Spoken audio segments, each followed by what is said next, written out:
I know.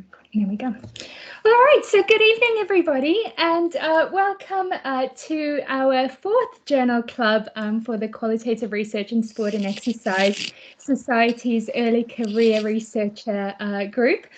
So this is our fourth journal club for the year, and as always, we are recording this session and we will be making this available via the Society's website afterwards.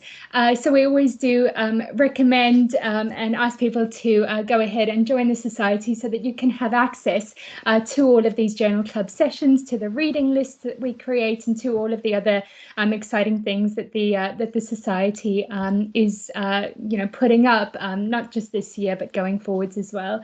So before we officially begin, and before I officially introduce and welcome our guest this evening, I'm going to hand over to Francesca Cavallera very quickly, just to introduce us to some exciting news about the Society and the Early Career Conference that's happening next year. So, Fran, are you there? Yes. Hi. Go ahead. Hello, everyone. Thank you. Yes, I guess you sort of said it. The news I'm here to share with you is that in April 2021, we will be organizing the first ECR and student conference for QRSE. So it's obviously going to be online, as you can imagine, but we're planning for it. We will soon, very soon, like in the next second or so, tweet some information. So if you follow on Twitter, you will start seeing some information. There's already some information on the website, and we'll try to be as interactive and as social as possible in the coming months. Thank you for sharing the link in the chat. Perfect. And yeah, that was it. We really hope that people are going to join and participate. We know that online is it's a different experience, but we're looking into different ways to try and recreate as much as possible the warmth that we all enjoyed in the last conference. So there we go. Wonderful. Thank you so much. Yeah, we're all, I think that's a really exciting thing that will be happening next year. And for all of us who are on this call, I think to be working towards engaging with something like that early career conference next year is going to be wonderful. So thank you so much, Fran. All right, jumping into our fourth journal club. So Deb Skinstadt, Rob Book, and Javier and myself are really, really happy to invite you all tonight to join us in this session. And tonight I'm really delighted to introduce Dr. Gareth Wilcher, who's here to discuss his 2018 paper, A Case for Critical Realism in the Pursuit of Interdisciplinarity and Impact. So this was published in the Qualitative Research in Sport, Exercise and Health, and we've made that free to access, I believe, until the end of the year. So please do keep sharing that paper widely on social media and other places. While we're here tonight, do remember that the Society is on Twitter and that we use the hashtag QRSE Journal Club, so feel free to do some live tweeting if you're interested in that. So Gareth completed his PhD at Loughborough University in 2014 and has held lectureships at Nottingham Trent University, Cardiff Metropolitan University, and the University of Bath, which is how I know Gareth. He then returned to Loughborough in 2019, where he teaches on sports sociology and sports management modules. Gareth's main interests fall into three areas: exercise and health for organ transplant recipients, the social determinants of physical activity and health, and finally, aptly for tonight, developing critical realist approaches to research methodologies. So welcome, Gareth, and thank you for joining us. Hi, thank you so much for inviting me. Really nice to be here. Great.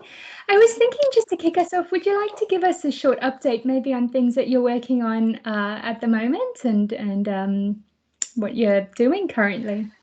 Yes, well, I guess just those three, to elaborate perhaps on those three sort of areas, research areas of interest that I have. There is, of course, almost accidentally, this interest in critical realism, which is sort of began as what I thought was quite a personal interest, and I kind of wanted to put a paper out and start some discussions. But since then, it's become an area which I've been increasingly reading and collaborating with others on and talking to others about. So yeah, that's kind of become a large chunk of my research interests. But outside of sort of the methods, the actual things that in sport and exercise that I'm interested in are the social determinants of health and looking at inequalities. I have more of a slant towards social class related inequalities, but other inequalities as well. And the newer area which I'm really looking to expand and I'm really quite excited about is sport and exercise for people who've had an organ transplant. And this is a really, really interesting area for me, which is sort of under-researched. But if I was going to connect an area of interest to people, is kind of imagine these people who are around currently who have got, for example, someone else's heart, someone else's lung inside of them, and when they do exercise, they can feel these kind of physical embodied sensations, as well as connecting them with feelings of sort of gratitude and survival and a whole bunch of difficult things to cope with during the experience of sport and exercise. So there's the three sort of areas I'm working on, but yeah, I'm really looking forward to discussing and connecting these ideas on critical realism today. Thank you. I think that last point that you're making about that research area of yours clearly is probably even more important at a time like, now in which we're in a global pandemic, and I think more people are thinking about, our fallibility almost in everyday life. Yeah. Good. So let's kick off then and jump into your paper. And so I hope that everybody or most people have read the paper beforehand. But I was wondering if, to kick off with, if you could summarize for us in plain language, which I think is often quite hard to do, what this paper is about and maybe what a key main takeaway point is. Yeah, so this is, I guess, a welcome question, because having just reread the paper and the abstract myself, I apologize to everyone for all the long words. I was probably trying to show off and trying to make myself sound more clever than I am. So apologies for that. So a plain English version would essentially start from the idea that qualitative research has assumed qualitative research to become something much more than simply a method. Beyond the actual techniques that we use, let's say that it encourages you to adopt a particular attitude towards doing research. So not just doing the techniques, but actually adopting a particular attitude. And hopefully most people here would be fully on board with that and kind of get a sense of what I'm talking about. And that is something to be celebrated in many ways, and we talk about it as being celebrated in many ways.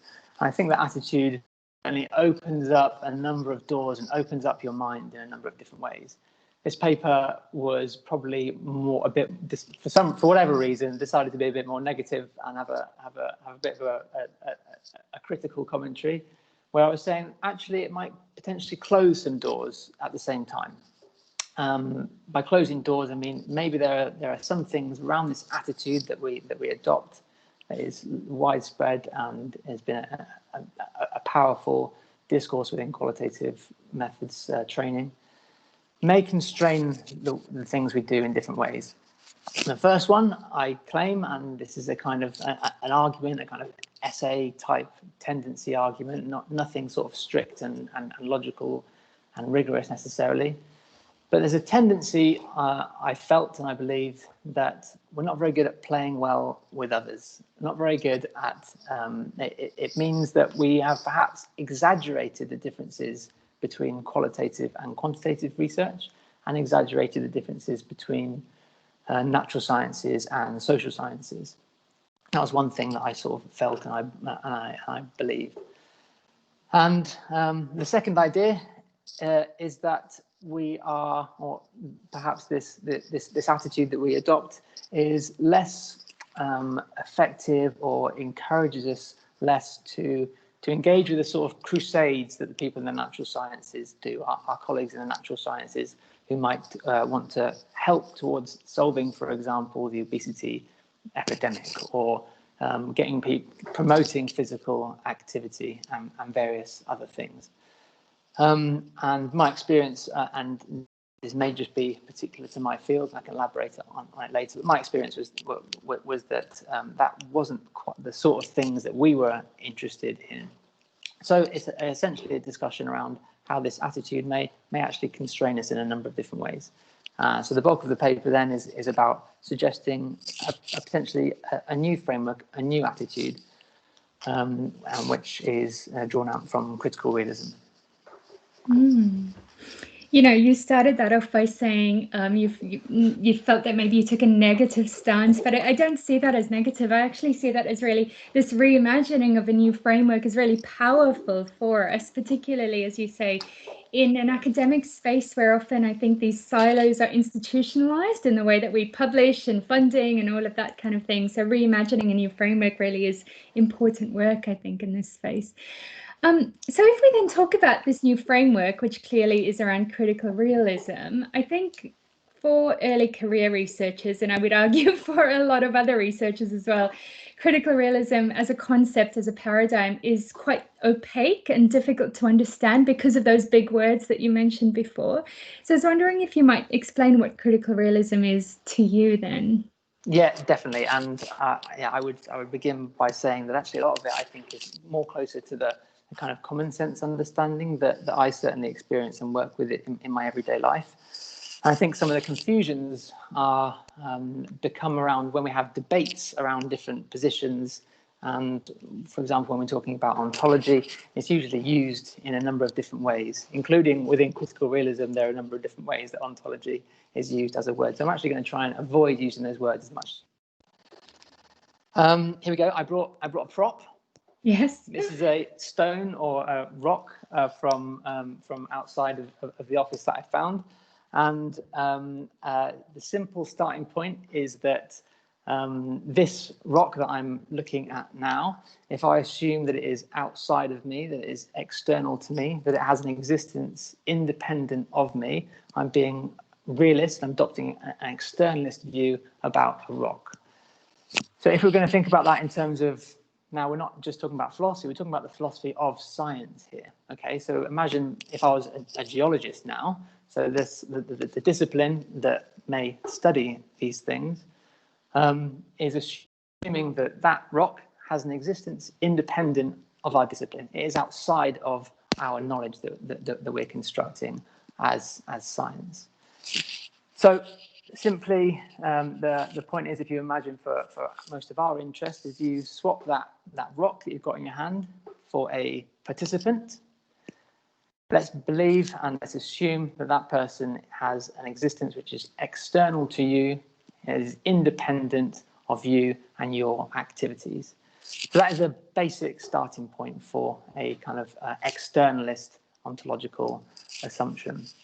Now, there's one way of using ontology, but there are differences, and we're going to get into that a little bit further. So hopefully that's a fairly simple sort of starting point. And the general storyline within critical realism is that, if you want to position it in your head a little bit, is that what Bhaskar was trying to do was he saw we've had this long history of positivism, and then we've had a reaction to it around the sort of 60s, 70s and beyond, a kind of postmodernist, a kind of relativist, constructivist turn.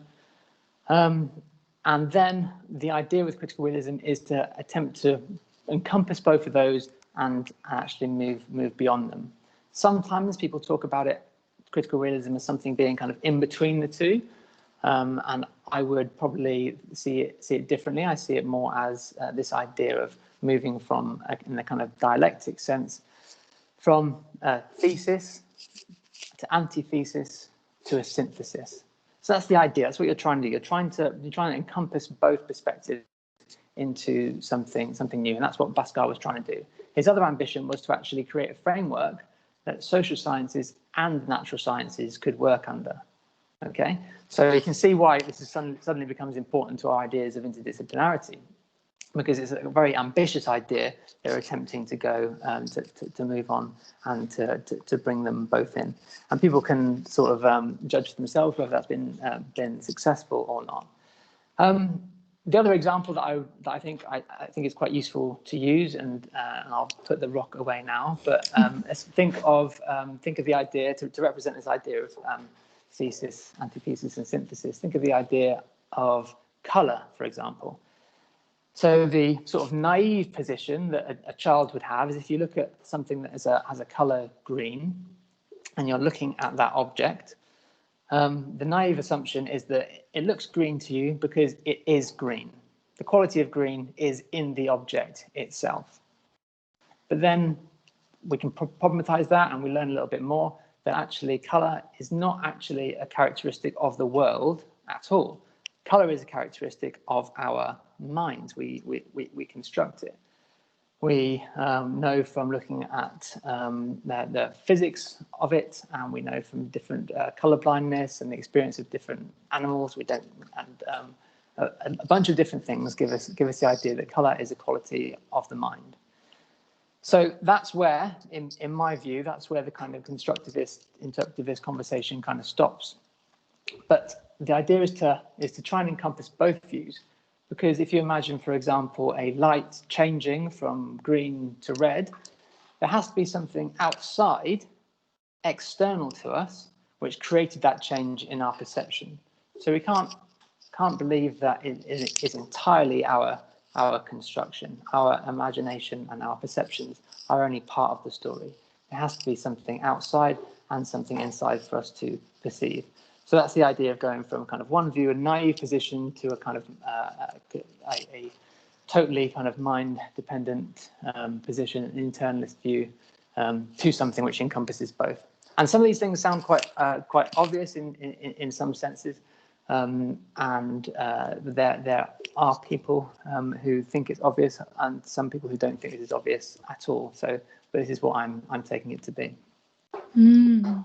I think that's really helpful, and really, I think a useful way of explaining exactly, I think what the power of critical realism can be, particularly, as you say, for those of us who are working in the social sciences. And I find that for a lot of people, when they hear this, that, you know, it is that obvious thing that actually does make a lot of sense when we then go, oh, but I'm seeing this in my work already, and in the spaces that I study, that makes it so helpful. I just wanted to comment to say that I love the use of props and the rock. This is the first time we've seen this in the journal club. So I've peaked, that's all I've got. Done. When you talked about the color, actually, one of my favorite teaching tools is the image of that dress from a few years ago. You know, the dress that some people see as white and gold and some people see as blue and black. I think that's a really helpful teaching tool in you know, really explaining that too. So I'm sure lots of people will remember that. Good. I have questions on this, but I feel like we'll come to them later. I want to go back to what you were discussing earlier about the grand challenges, particularly in our area. So, you know, physical activity and climate change and mental ill health and so on. And so in the introduction to your paper, you hold that impact around those grand challenges requires interdisciplinarity. But also that interdisciplinarity and impact to remain challenging for qualitative researchers. And I think this is something that all of us can relate to in terms of a statement. So could you unpack that a little bit further for us in terms of you know, the connection between interdisciplinarity, impact, and the challenges that we see in qualitative research? Yeah, I think really let's state again that this was intended as a kind of idea of a tendency. Okay, so we're talking about maybe there's meaning structures which are associated with this domain that we're working in that don't quite fit with the other meaning structures. It doesn't necessarily mean it's gonna lead to this. But it's something really reflecting on it now, and a couple of years has passed, that is probably closer to my personal experience than other people's. I'm not sure. So the personal anecdotal situation here is that I was working in a kind of field of physical education and pedagogy around the time when there was a lot of critiques going on around the obesity crisis. And the orthodox position in the field was to essentially be highly skeptical of obesity. Okay, and calling it a myth, questioning it on the basis of bad science, of the knowledge that is highly questioned around BMI, and lots of things. So it's a highly skeptical attitude. And I think it was similar to the attitudes taken around physical inactivity and physical activity promotion as well.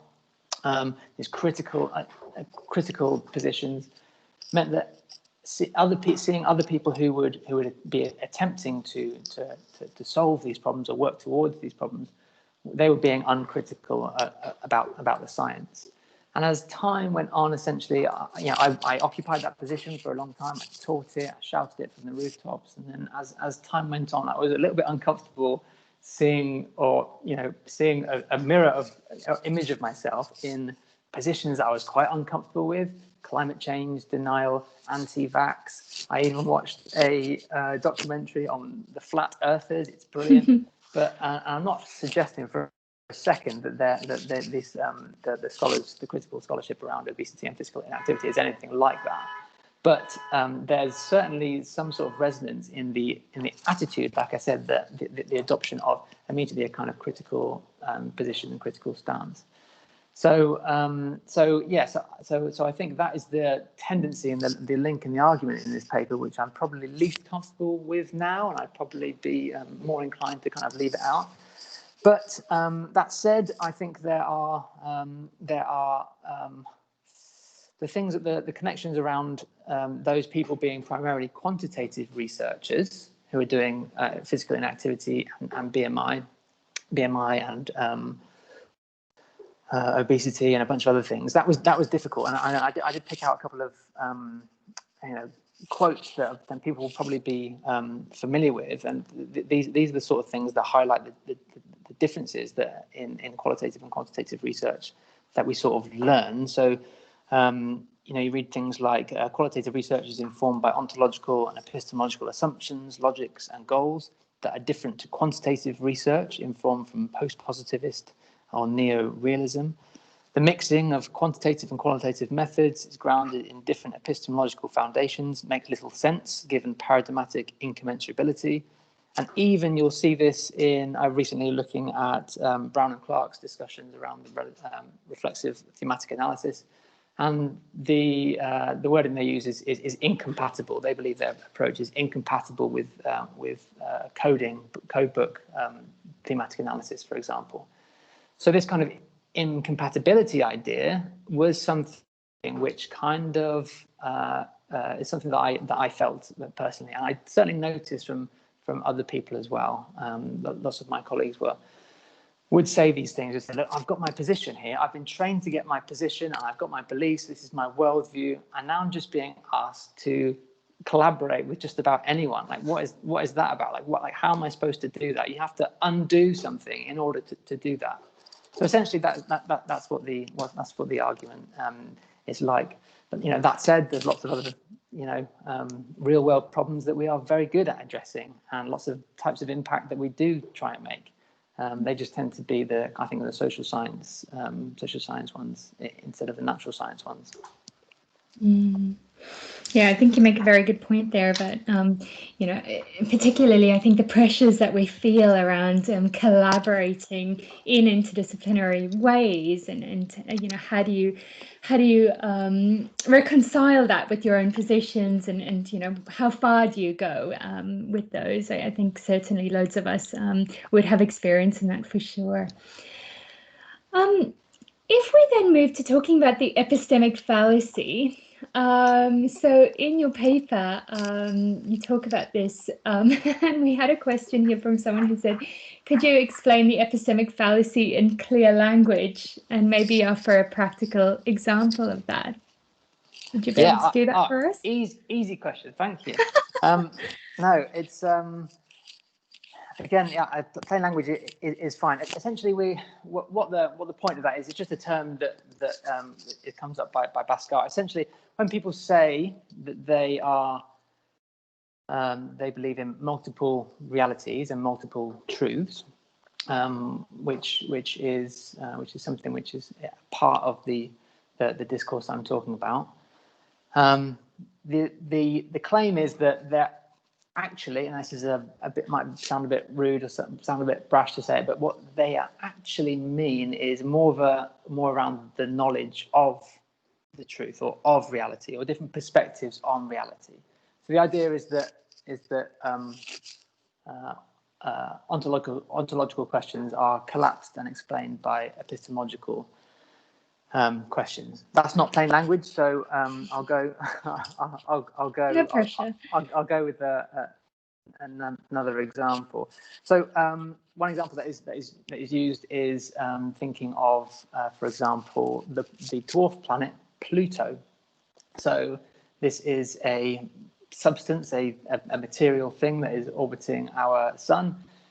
And I looked this up, between 1930 and 2006, it was classified as a planet. And after that, it was decided that, well, there's lots of other objects that are actually similar size to Pluto. So if we call it a planet, we're going to have to call other things a planet as well. So let's call it a dwarf planet instead. So the terms that we use to describe it and the concepts we use to describe it changed. Okay, they've changed.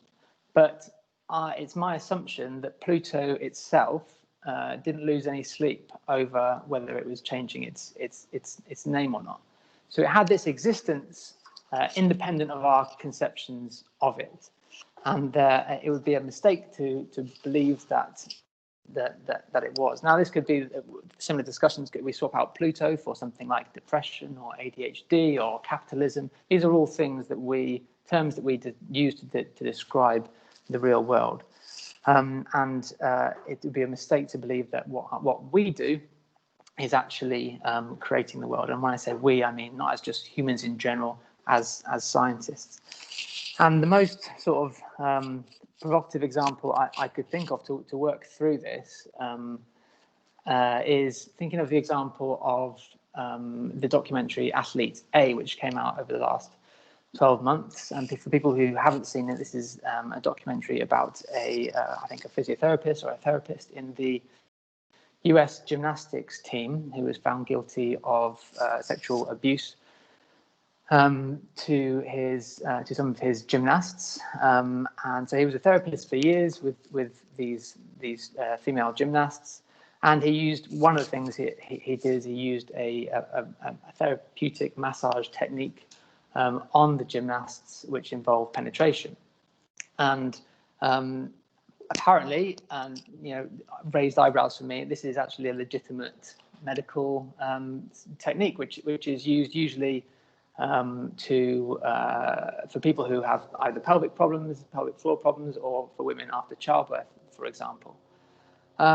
So we have a situation where this thing actually happened. He didn't deny the sort of materiality of it, but you have two sort of competing interpretations of what we could look at and how we could decide what went on. And as investigators, in this case it was the sort of police justice system and the national governing body who are investigators, but we can easily swap that out in our heads as researchers. Okay, we've got something that's happened, and let's try and understand it.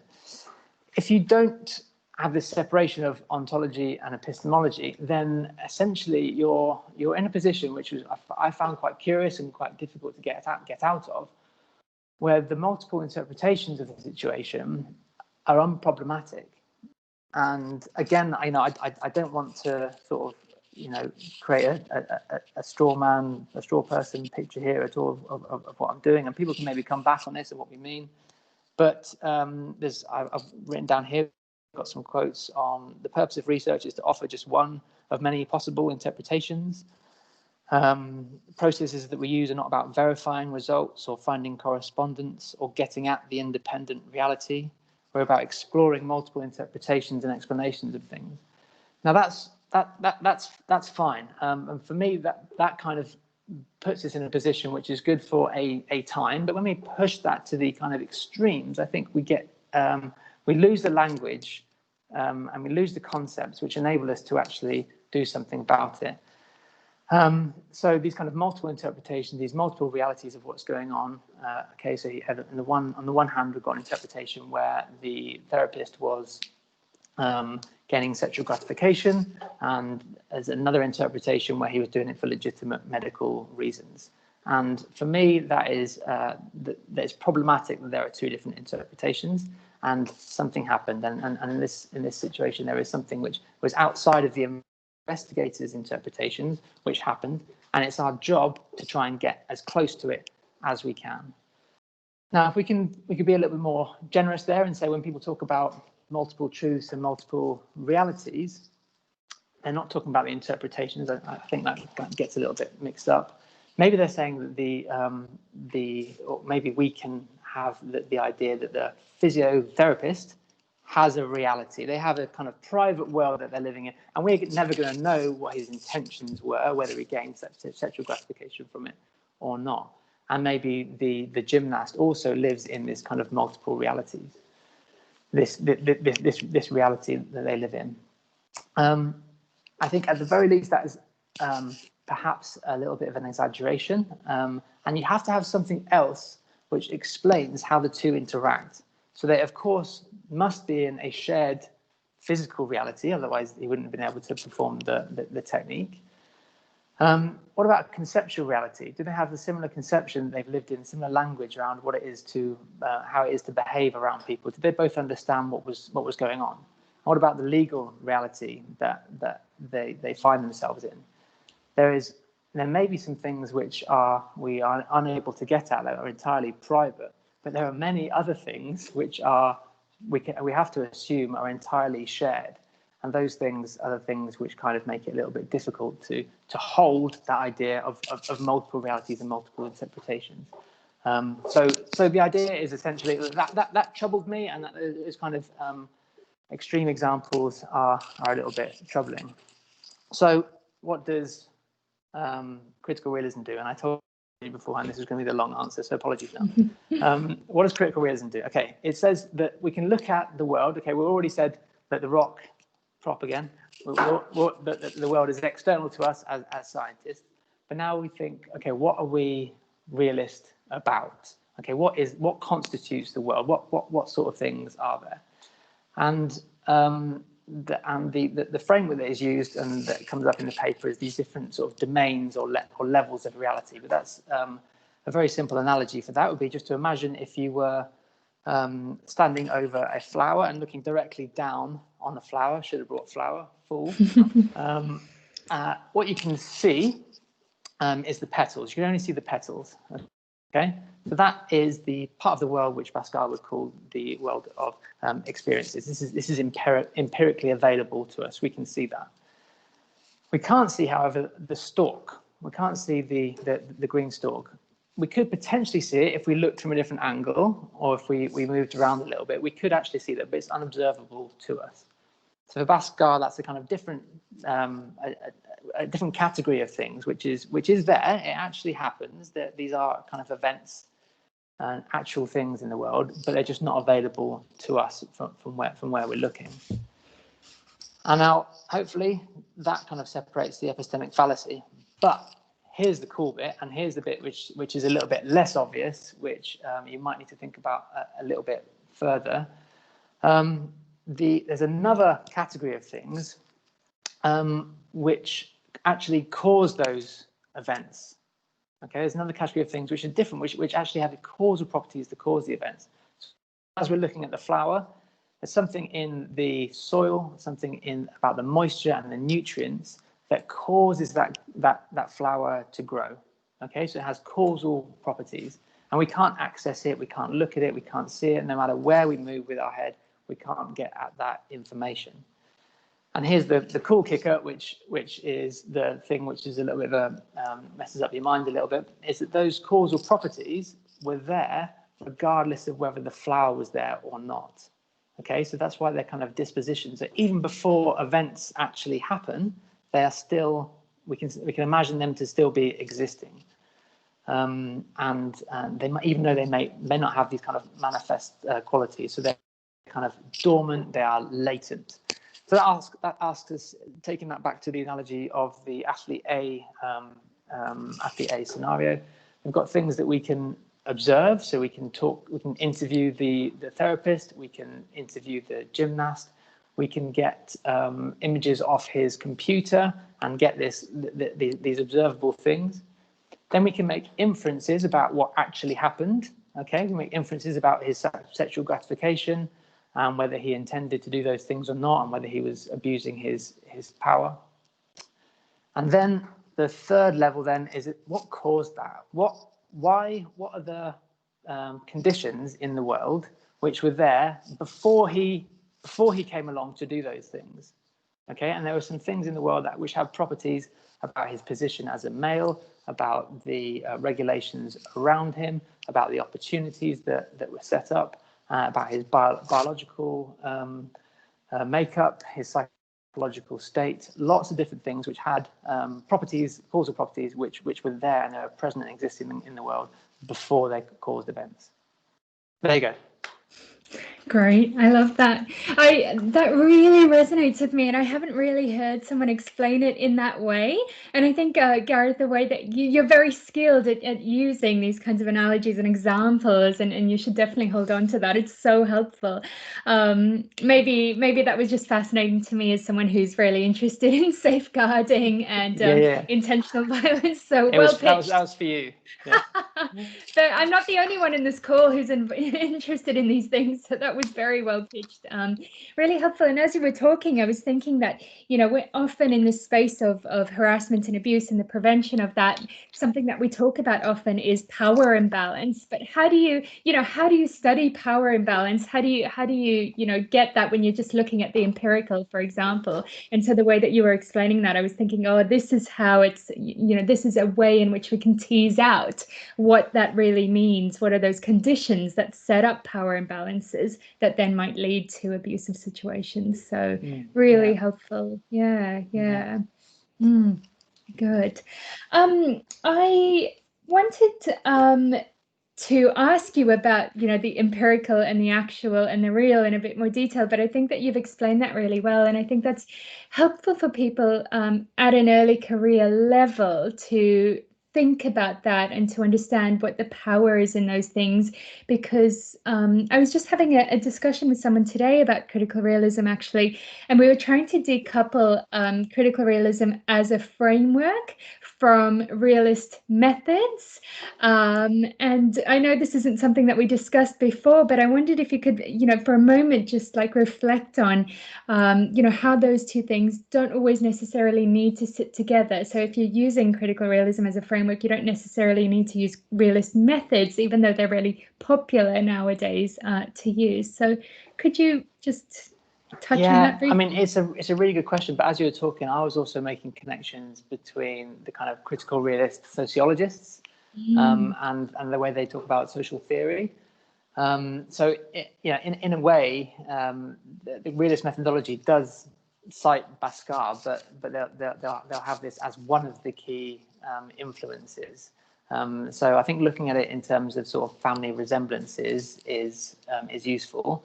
And in the way that naturally things kind of go in slightly different directions and different schools of thought kind of develop from things and take inspirations from everywhere. It's certainly not a neat connection and a perfect connection, but I think that the purpose of realist methodology is to say, all right, well done, Bhaskar, you're very clever, you've written all these books, but we don't know what to do.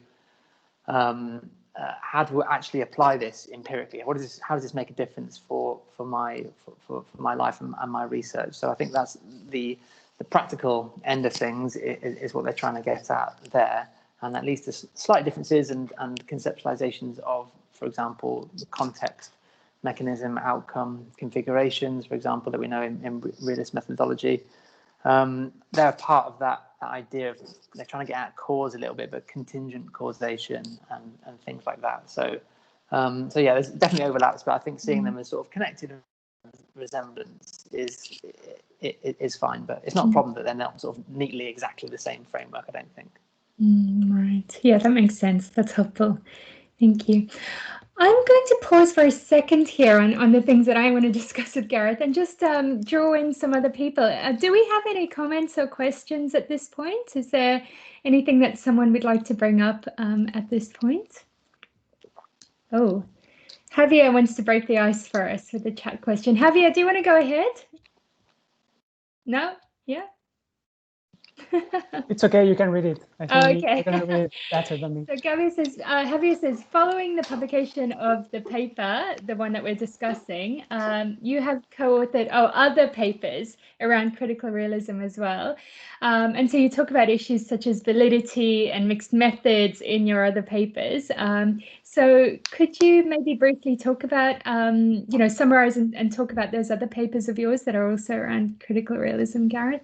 Yeah, I mean, the first thing I'll say is that the collaborations and ideas that have come out of that I've connected with people after this paper has been really closely tied to my collaborator Noora Ronkainen. So much of the things I'm sort of talking about today, and if you like the idea of the sort of flower and those sorts of things, that they're sort of ideas that I've definitely come up with Noora. So we're very much sort of a partnership, trying to think through and work through these ideas. So together with Noora and other colleagues, Julian North and Tatiana Reiber, a couple of publications have come out already. So the first one on validity, as Javier mentioned, essentially this paper was about this slippery idea of validity, which has kind of been rejected, and an idea which is seen as a kind of quantitative worldview kind of idea. We argue in this paper that it's not so easily discarded. It's actually quite useful, and it becomes important for the conversation once you take this assumption that there is this external world that is independent of science and its activities, and our job then is to try and get as close to it as we can. So we outline some of the what we see as the issues and problems with so it's in sports psychology, so it's a relativist approach, and then what we do is we say validity can be seen in drawing on Maxwell in three different ways. There's a descriptive validity, there's an interpretive validity. So Cherie, you seem interested, for example, in this conversation, and if I'm right by saying that, then my statement then has some validity. If I'm wrong, then my statement doesn't have interpretive validity. I'm trying to interpret what's going on here. And then there's a theoretical validity. So how well our theories match what's actually going on in the world. So a theory of kind of a Higgs boson particle, for example, was kind of theoretical for a long time, and then they found it, so they think their theory has greater validity. So there's different types of validity, but the crucial thing which we gain, which is the huge value, and like I've said, I've kind of mostly dismissed relativism and constructivism so far, but the biggest thing that we gain from that movement, the whole school of thought, is that we can never get to this reality. We can never know. I can never know if you're fully interested, Cherie. I can never know most things in the world. So what we have to do is you have to rely on kind of indicators of validity. And here we draw on a few different ideas. So ontologically, we say, let's look towards plausibility. Okay, that's how ontologically plausible are our ideas. How empirically adequate are our studies? Have we collected enough kind of empirical information in order to verify what's more and less valid? And then finally, we draw on the kind of pragmatist idea actually of saying, is it useful? So we say, is there practical utility in our interpretation? So we've got one interpretation, but does it actually mean we'll intervene at all differently in the world? So that's the kind of how we saw developing validity. And the other paper was about mixed methods. So essentially, we tried to pick up on this idea of we're challenging the idea that quantitative and qualitative methods are incommensurable. And I think not everyone thinks they're incommensurable, but what we sort of learned from this was that if you have a look at the sports psychology literature, then when people try to use mixed methods, they have to use a variety of different ways of trying to get their head around and trying to position their approach. It's very easy to say, oh, look, I'm doing quantitative work, this is my approach. I'm doing qualitative work, this is my approach. But if you're doing If you're doing both, you have to kind of do something different. So some people are switching between paradigms within one study. Some people are sort of being pragmatists and saying, "Oh, I'm just a pragmatist about it." And some people say they are taking a relativist approach to both. And surprise, surprise, we think that critical realism may be a different or perhaps stronger justification, which you don't need to switch paradigms. You don't need to kind of be pragmatic about it. Yeah, if you take a critical realist approach, these are just simply methods in the empirical world which give us some sort of insight into what's going on. In effect, critical realism is methodologically very pluralist. It doesn't really matter what you do, as long as you're trying to add to a pool of theory, add to knowledge about something, and make a claim about it at the end.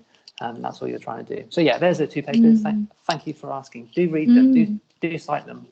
Yeah, I'm sure people will. And maybe I was just saying, maybe I'm just a very good actor, and maybe I'm not interested in all. Yeah. The real. I think we have Nora on the line actually, who's joined us here, so she would have heard that shout out, which is great. I think we had someone who raised their hand. Phoebe, who is a colleague of ours in South Africa, I think had her hand raised. Phoebe, do you want to jump in here? Nice to see you all. Hi. The question I've got is about what you were saying about mixed methods. I'm relatively new to qualitative, and my first mixed methods project is next year.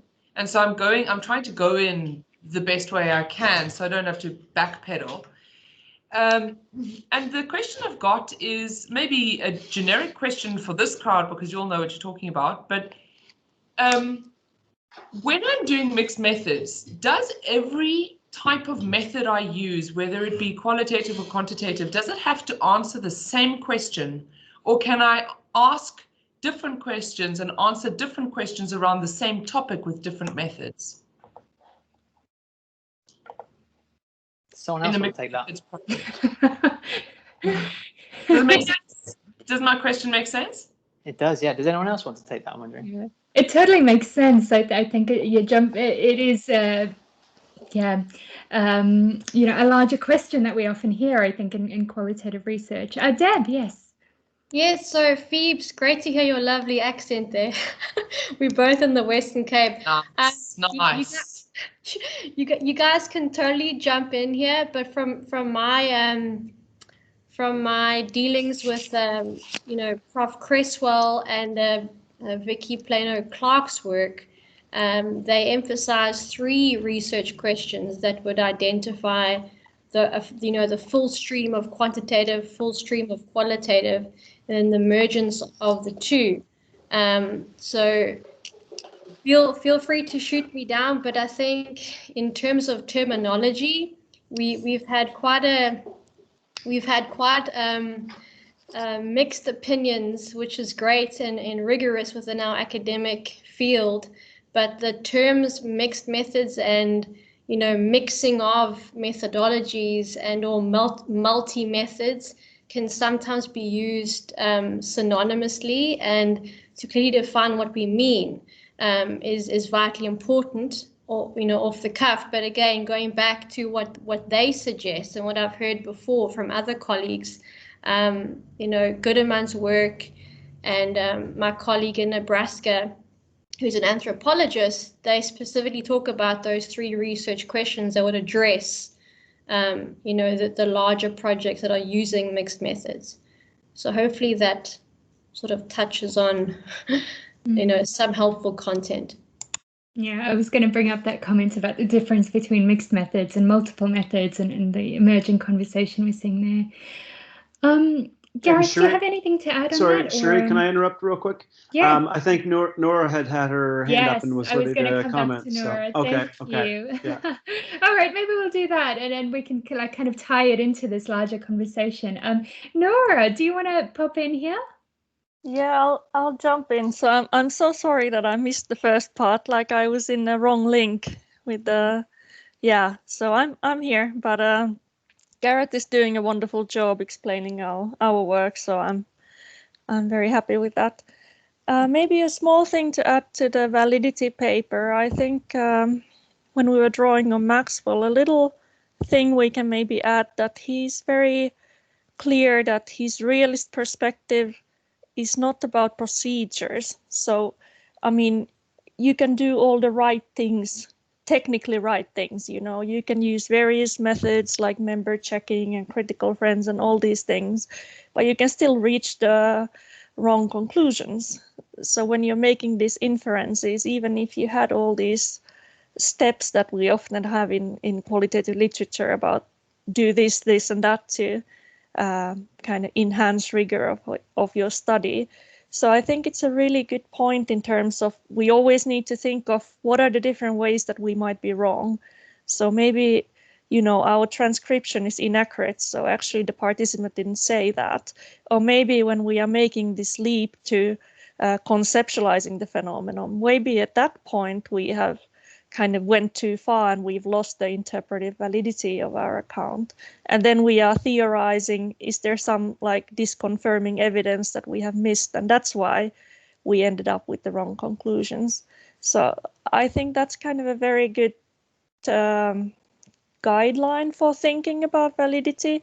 And it also means that in different studies, there might be different ways that you are working. So for example, Maxwell is not providing a list of every study has to do A, B, C, and D, but it really depends on how you are reasoning and what kind of data you're working with. So yeah, I think that's a kind of good thing to add. Yeah. Thank you. I do agree with that. And I think that's a little bit a part of why sometimes, especially more recently, I think people are finding critical realism quite opaque and tough to deal with because, you know, especially at the early career level, it's very alluring to want a recipe and want a tick box approach to things. But, you know, in qualitative research, especially if we've been trained in quantitative paradigms, that isn't always what what we're working in. So, yeah, good point. Thank you. Okay, I'm going to start to draw us to a close here because we have about 6 minutes left, but I have 2 questions for Gareth that I'd like to end on. Gareth, the last question that I'm going to come to is like further reading and resources. But before we get there, I was wondering, just from your perspective, if we're thinking about critical realism and sport, exercise and health from a larger perspective, where do you think the conversation is at the moment in our area with critical realism, and where do you think we should be going with this? Do you have any thoughts on that? Yeah, well, I mean, I've probably got a bit of a warped perspective, but from where I'm sitting, it's it's quite an exciting time because I'm kind of building up some really great collaborations with Nora and others. I'm working with Adam Nicol, who's on the call, I think, at Durham, on a paper, and Ian Lindsay at Durham as well. So from where I'm sitting, it's like, this is exciting. We're kind of getting some development here, and we can kind of build this network and really kind of grow the scholarship. So I think if that does continue, and I'm not mistaken thinking that there are some good ideas here, then I think what would be important would be to develop what is going on outside of sport and exercise and kind of bring it in. So Roy Bascar, his kind of last work before he died was with Berth Fallemark. They did quite a lot of work on disability studies, so it'd be interesting to kind of bring that into sport. There's a recent book come out by Michael van Ingen and some edited by a couple of other authors that I can't remember their name. Their books on gender studies. So can we bring that into sport, into conversation? But for the other things that I'm interested in, and I'd love to kind of get some other future collaborations on, is some work on thematic analysis with Nora. So it'd be really cool to kind of say, well, what does that mean for what does all this mean? Because some of this, what we're saying, is actually quite a radical reimagining of qualitative research. So what might this mean for thematic analysis and the kind of working with qualitative data? That could be quite interesting. But the other thing I'm super interested in, and I know we've had a conversation about, is causation, which is one of the other kind of dirty words probably when you're kind of learning about in social sciences in general, and certainly in the kind of qualitative area. And I kept writing causation or causality in my PhD thesis, and my PhD supervisors hated it. They wanted me to take it out. But I think it's kind of unavoidable, and I think there are causes in the world. We just need to think of causation in a different way, and I think it's really useful. So yeah, to develop in those things, I think in the field, and I'd love to kind of have some further conversations after this with other people as well, if people are up for it, on what they might mean for us and the work we do. I love that, because I think there are two words there that I think are, as you say, kind of dirty words in this space. And if we're thinking about thematic analysis, I think the word emergence has become, or at least, themes emerged has become, quite a controversial word. But yet in this space, emergence really is a key concept, and causality as well, of course. So yeah, it's fascinating. Good. So let's end off with Gareth. Do you have any key resources or things that people may want to go away and read if they're interested in more around critical realism? Yeah, definitely. Apart from your papers, of course. No, start from mine, and then with other colleagues, and then go to the better sources after that. So and I'll be quick as I can, because I'm sure Brett wants to come in now. So the Critical Realism Network has a website. So criticalrealismnetwork.org is a really good, basically a repository for loads of different places, loads of different things, from articles, books, blogs, videos, all those kind of things are there. What were the other things? I think Maxwell, the realist approach to qualitative research, is a really sort of clear writer, and kind of brings it quite plainly. So he's an anthropologist and works in education, but he's got some really accessible books. And what was the other one I suggested? I've put them in the chat for people. Yeah, sorry, so I jumped the gun for you, and then you started talking. There's Jan and Alex Clark, wasn't it? So yeah, so Alex Clark is from Alberta. He's an incredibly clear communicator on this stuff.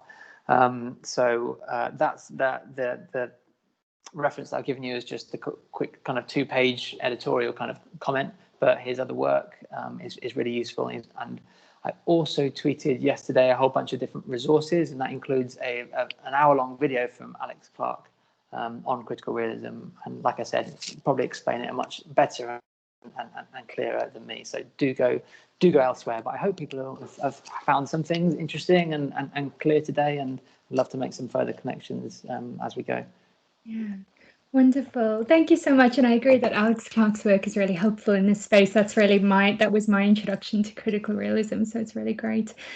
Okay, I'm going to end it there. Thank you so much, Gareth, for this really insightful and helpful chat about critical realism. And I'm sure you'll have more people contact you if they're interested in learning more or collaborating with you from this group. Before I close this session, I just want to hand over to Brett very briefly, who also had some exciting news to share, I believe. So Brett, do you want to go ahead?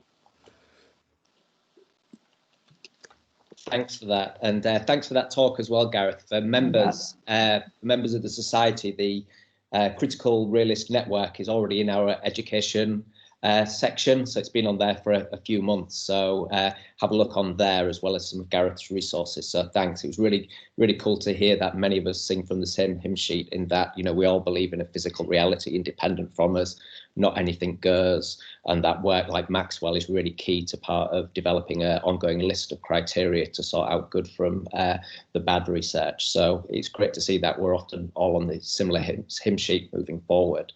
And thanks to Francesca in terms of leading the ECR conference. But I've just got two further points that I want to bring to people's attention, because people have been emailing me, and I'll respond to people's emails in a blanket approach towards Christmas. The first point, as well as the ECR and student-led conference in April, if my memory serves me correct, we have, touch wood, post-COVID, the return of the main qualitative conference. and that will be back in Durham. It will be rebranded, etc. But we'll be back hosted in Durham. The conference dates are on the website, so please look in there. I'll send emails out as we progress. And the second thing that I wanted to share has been something that's been bubbling away in the background. And I'll share this more formally in a newsletter, but I think it's terribly exciting for the Qualitative Society. In March last year, on behalf of Durham University and my department, Sport and Exercise Sciences, plus with my hat on as the president of this society, I approached multiple societies around the world in different disciplines to come together to ask the question, what might we do for our members in light of COVID-19? We had many discussions over 3 or 4 months, and as we discussed things that we might be able to do for our members, such as putting on educational resources on there, and I've got some more resources that I'm going to add to the list, more societies started joining our conversation. And we had our final conversation, and I say final because it will progress, final conversation last Thursday. And I want to stress that on this conversation, we had 24 societies from around the world, 24 societies, multidisciplinary. This has been the first time this has ever been happened by the Sport and Exercise Sciences, and our society was congratulated for pulling all of these societies together, because it's one of our key missions to be able to network and bring societies together. And what we agreed upon was a key remit, is improving equality and diversity inclusion within and across societies, and then trying to make a difference from that. So I'm just about to set up a working group, and I'll be asking maybe a few members if they'd like to join that, to push forward with EDI amongst all the societies, to set basic benchmarks, to raise questions like who are the conference keynotes in terms of gender equality.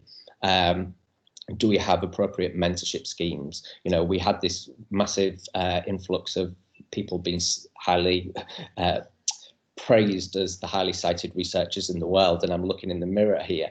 But if we look at that list, it's predominantly men on that list. So there are a lot of things that we really want to explore for the next year with colleagues around the world. And the reason why I'm bringing this as attention is it will unfold over the next year, and this is the background work we've been doing in the society. We really, you know, a lot of hard graft many people on the committee has been doing, and if Catherine's on here as well, she's been part of this, representing another society, but also our society as well. So I think one thing that we should be praised for, and which we have been praised for, and maybe Catherine wants to say something about that, is we as a society initiated this, and we as a society are moving forward with all these multiple other societies to hopefully make a difference in terms of EDI moving forward. It's a lot of challenges ahead, rest assured. We've had lots of heated debates, race, class, ethnicity, etc.